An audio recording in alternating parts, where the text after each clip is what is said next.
Muy buenas tardes, amigos de Reporte Saladín. Aquí estamos de nuevo como cada domingo a las 3 de la tarde para, sobre todo en la coyuntura actual por la que atraviesa República Dominicana, dada la situación del vecino país de Haití, donde prácticamente desde el asesinato del presidente Jovenel Moïse, ese país el 7 de julio del año 2021, ha entrado en una turbulencia tal que no tiene poder legislativo. Prácticamente todos los órganos del Estado han desaparecido y sobre todo que tiene un primer ministro de facto que, aunque había sido designado antes de la muerte del presidente Jovenel Moïse, de hecho es un país que hoy carece de lo que es un Estado normal con poder ejecutivo, poder legislativo y poder judicial.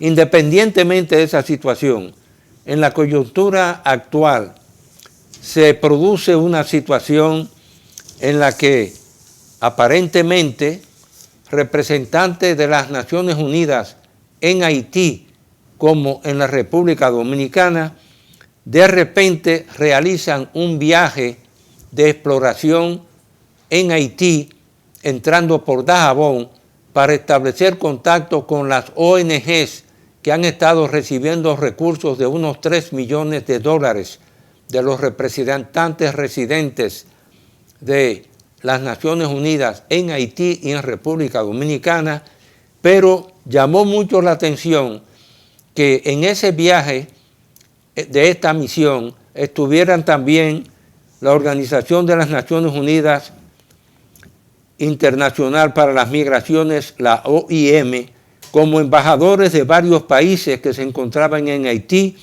los cuales cruzaron a nuestro país por Dajabón para sostener encuentros privados con las organizaciones no gubernamentales, así como con autoridades dominicanas y haitianas. Llamó mucho la atención este viaje porque aparentemente no hubo comunicación previa de esa visita de los representantes residentes de las Naciones Unidas en Haití y en República Dominicana hacia la región fronteriza, y sobre todo que al no haber ninguna comunicación,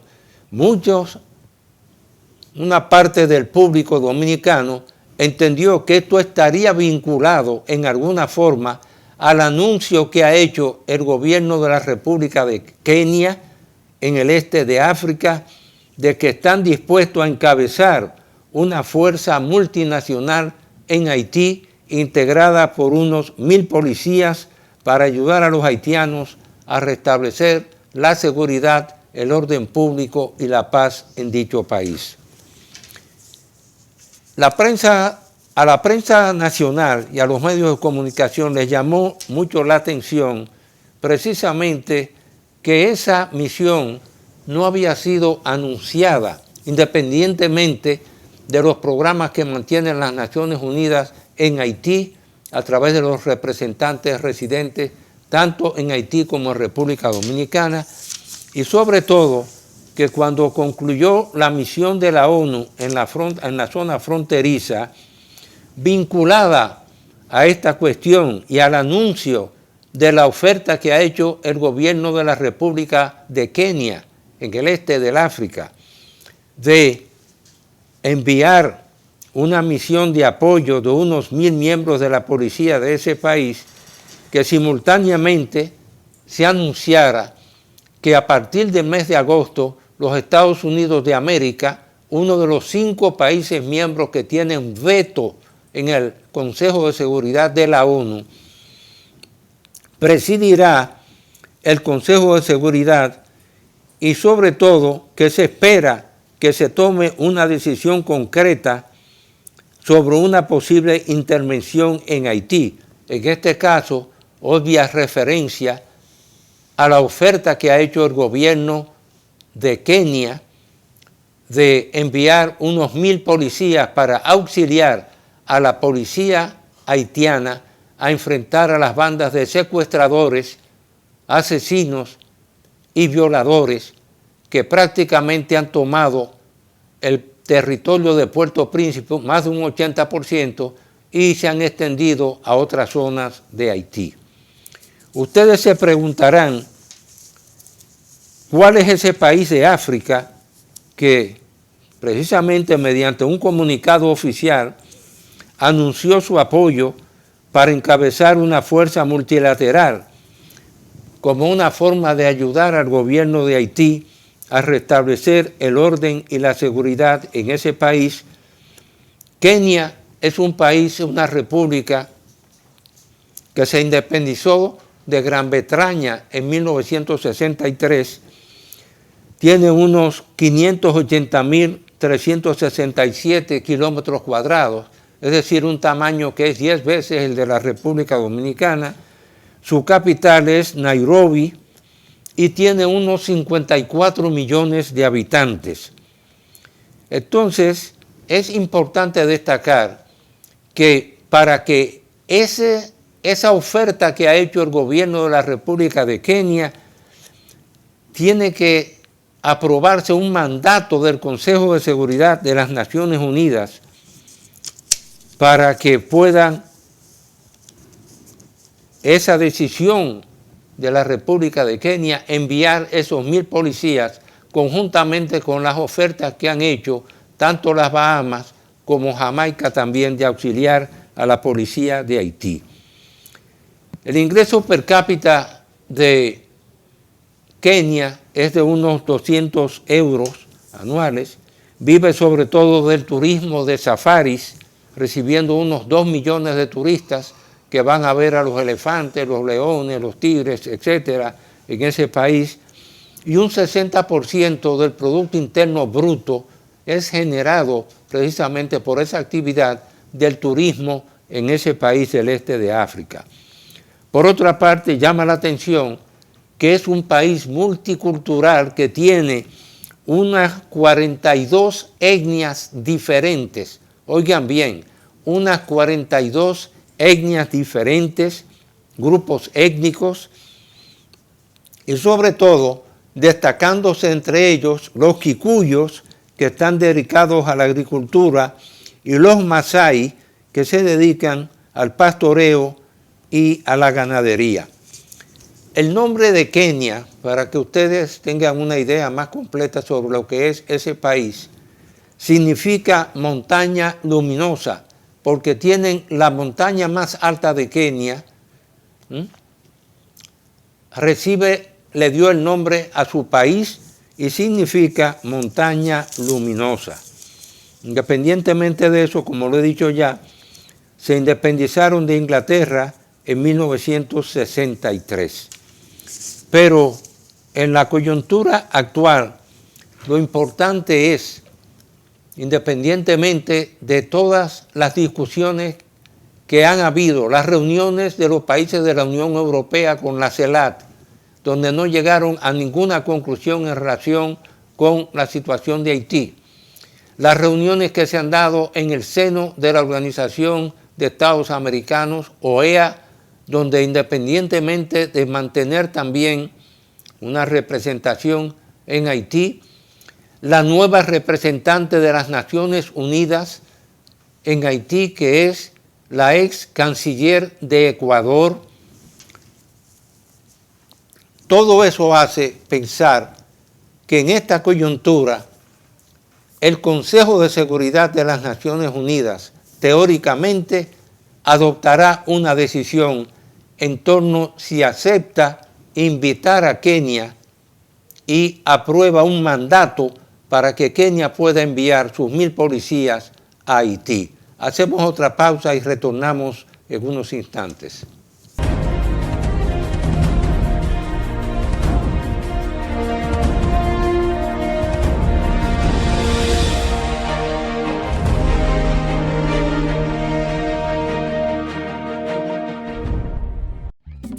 Hay dos cosas que endulzan la vida de los dominicanos: el cariño de nuestra gente y el azúcar papagayo. ¿Y a quién no le gusta el dulce? Por más de un siglo, el Central Romana Corporation ha producido el azúcar de los dominicanos, Papagayo, abasteciendo con seguridad la demanda nacional, creando miles de empleos y exportando a los mercados internacionales. El cafecito, el bizcocho, la batida y el pilón, el dulce leche y su concón, son cosas muy nuestras que endulzan el corazón. Azúcar Papagayo es calidad del Central Romana. Por naturaleza, somos seres felices. Disfrutamos de quienes nos rodean. Luchamos para alcanzar nuestras metas. Nuestra imaginación descubre mundos y nos impulsa a ser mejores. Por eso buscamos el mejor sabor de la naturaleza. Yogurt Rica. Encuéntralos en nuestros nuevos sabores: natural sin lactosa, chocolate, piña y piña colada. Con menos azúcar y mejor sabor. Perfeccionamos lo mejor de la naturaleza porque la vida es rica. El viaje continúa porque quedan muchos caminos por explorar, nuevos destinos por alcanzar, puentes por cruzar y lugares por visitar, porque aún no queremos parar. Chevrolet, Find New Road. Hay diferentes tipos de personas. A unos les gustan las casas grandes, a otros pequeñas. Están los que las prefieren de distintos materiales. ¿Eso es una casa? Hay personas que tienen casas que son empresas. Y existen empresas de todo tipo. Algunos las tienen abiertas 24 horas y otros te llevan a tu casa lo que sea. Hay quienes tienen empresas que también son autos. Hay autos que se parecen a sus dueños. Otros no tanto. Hay personas que tienen autos que salvan vidas y otros con autos que llevan nuestro futuro. No importa el tipo de persona que eres, sé lo importante que son tus logros para ti. Por eso los cuido como tú. Sigo creciendo y te protejo aún más. Con seguros, mi salud, mi vida, mi auto. ¿Mi auto? Sí, mi auto, mi hogar y también mi empresa. Humanos Seguros, como tú.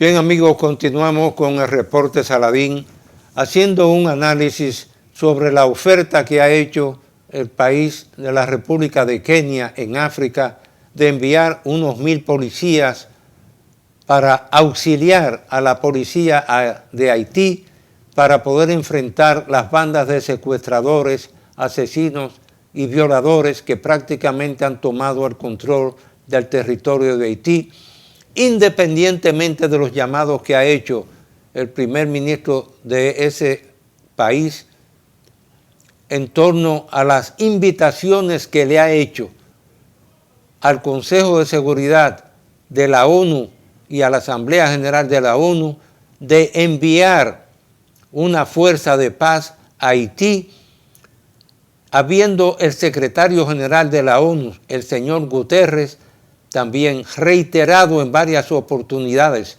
frente al Consejo de Seguridad de las Naciones Unidas que apoya esa solicitud del gobierno de facto de Haití. Pero hasta el momento, los 5 países que tienen derecho a veto en las Naciones Unidas, que son Estados Unidos de América, Rusia, China, Francia e Inglaterra, independientemente de los países que tienen un asiento rotatorio. Pero hay una particularidad que solamente los que hemos dado un seguimiento a tiempo completo a los asuntos de la diplomacia internacional, sabemos que las decisiones y resoluciones que toma la Asamblea General de la ONU, integrada por 193 miembros, no son vinculantes para los países, que las únicas resoluciones que son vinculantes para los países y de cumplimiento obligatorio son las decisiones que toma el Consejo de Seguridad. Muy frecuentemente se olvida que cuando los redactores de la Carta de la ONU, allá por 1940, en las reuniones de San Francisco, de Don Barton Oaks, etcétera, etcétera, estaban redactando lo que era la carta, lo que vino a ser la Carta de las Naciones Unidas, cuando hablaban de la Asamblea General por una parte y cuando hablaban del Consejo de Seguridad por otra parte, dejaron muy claramente establecido que las resoluciones que tomase la Asamblea General, independientemente de que en esa época los primeros miembros fueron alrededor de unos 50 miembros, en 1945, cuando se fundó la Organización de las Naciones Unidas de la ONU, que esas resoluciones de la Asamblea General no eran vinculantes. Las vinculantes son las decisiones que toman los miembros del Consejo de Seguridad de las Naciones Unidas y que 5 de esos miembros tienen poder de veto. Allá por 1940 a 1943, cuando se discutían el borrador de la Carta Atlántica, que vino a ser luego, posteriormente, en 1945, la Carta de la Organización de las Naciones Unidas, hubo un debate que yo nunca olvido entre el embajador representante de México, cuando discutía con cierto énfasis, vehemencia y carácter en esas discusiones sobre lo que vendría a ser la Carta de las Naciones Unidas.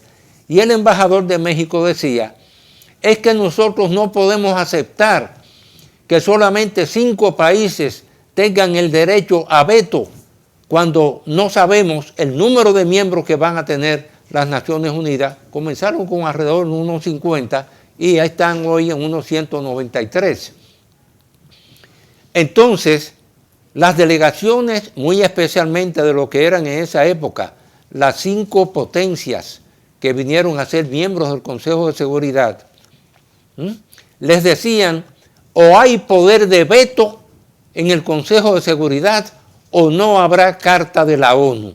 Oigan muy bien la defensa que hacía el embajador de México en aquella época, y los que le hemos dado seguimiento a la Carta de las Naciones Unidas desde las discusiones y la redacción de la misma, sabemos la diferencia que hay entre lo que es una decisión de la Asamblea General de la ONU, donde en la redacción, y así lo decían en esa época las actas de las discusiones de la Carta de las Naciones Unidas, decía que las decisiones de la Asamblea General de las Naciones Unidas harán,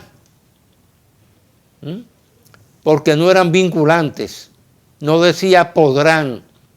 El poder lo tienen el Consejo de Seguridad de la ONU, cuyas resoluciones sí son vinculantes para los países miembros. Espero que en esta ocasión, dada la coyuntura y la indiferencia internacional de la comunidad internacional con respecto a la situación por la que atraviesa Haití, y más adelante les voy a leer un listado para que ustedes recuerden lo que ha sido esa infausta y trágica historia de Haití. Yo espero que en esta oportunidad el Consejo de Seguridad apruebe una resolución aceptando la oferta que ha hecho la República de Kenia de enviar unos 1000 policías precisamente para auxiliar a la policía de Haití, conjuntamente con las ofertas que han hecho las Bahamas y Jamaica también, para auxiliar a la policía de Haití. Pero no quiero dejar en el ánimo de ustedes tampoco que la historia de Haití,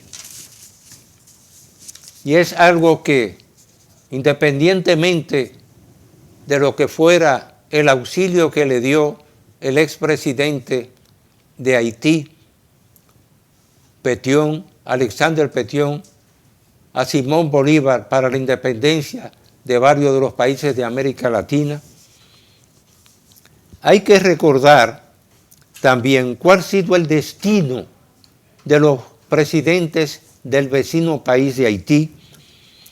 Y ustedes se sorprenderán porque en 2 oportunidades he hecho este ejercicio para recordarle no solo ya al público en República Dominicana, sino también al público que nos ve desde fuera, el destino que han tenido los países, los presidentes de Haití, gracias a un cuadro preparado por el señor José Guerra A., donde Jean-Jacques Dessalines, que fue libertador y padre de la patria de Haití, fue derrocado y asesinado.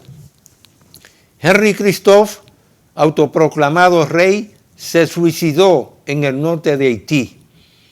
Alexander Petion, autoproclamado presidente, murió de muerte natural. Jean-Pierre Boyer, sucesor de Petion, fue derrocado y maldijo al pueblo por mal agradecido. Charles Gerard, sucesor de Boyer, fue derrocado. Philippe Guerrier, sucesor de Gerard, murió, era totalmente analfabeto. Jean-Louis Pierrot, sucesor de Guerrier, fue derrocado. Jean-Baptiste Richy, sucesor de Pierrot, fue envenenado. Faustino Soulouque, sucesor de Richet, derrocado. Fabre Nicolas Geffrard, sucesor de Soulouque, derrocado. Sylvain Salnave, derrocado. Nissan Sayet cumplió su mandato.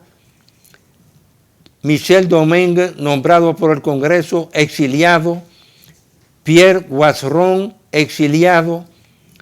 Lucius Felipe Salomón, derrocado y exiliado. François Denis Legitime, exiliado. Louis Florville Hippolyte murió poco antes del término de su mandato. Tiresia Simon San renunció antes de terminar. Pierre Nord Alexis, derrocado y exiliado. François Antoine Simon, derrocado. Cincinnatus Lecon, explosión en el Palacio Nacional, donde estaban acumuladas todas las armas y explosivos, murió en el ejercicio. Michel Oreste, derrocado. Orestes Zamor, derrocado y asesinado. Joseph d'Albimar Theodore renunció a los 3 meses. Jean Vilbrun Guillaume Sam, derrocado, exiliado y asesinado. Ese fue el presidente de Haití que en 1915 se asiló en la legación francesa después de haber ordenado que fusilaran a todos los presos políticos, y las masas haitianas entraron en la legación de Francia, lo sacaron de la legación de Francia y en la plaza pública lo picotearon a sable y a machete. Esa noche el buque insignia de la Marina norteamericana, el Washington, entró a la bahía de Puerto Príncipe e intervinieron a Haití de 1915 a 1934. Espero que este cuadro que he hecho de la historia de Haití les dé una idea de por qué hay que esperar confiados en que esta vez el Consejo de Seguridad, esa oferta que ha hecho la República de Kenia, sea aprobada por el Consejo de Seguridad y que esos 1000 policías de Kenia, junto a policías de las Bahamas y de Jamaica, puedan restablecer el orden público, la seguridad y la paz en el vecino país. Despido este programa, como siempre lo he hecho, con la frase de Miguel de Unamuno y Hugo en España, cuando decía en 1936, me duele España, a mí me duele la República Dominicana. Que Dios los bendiga a todos.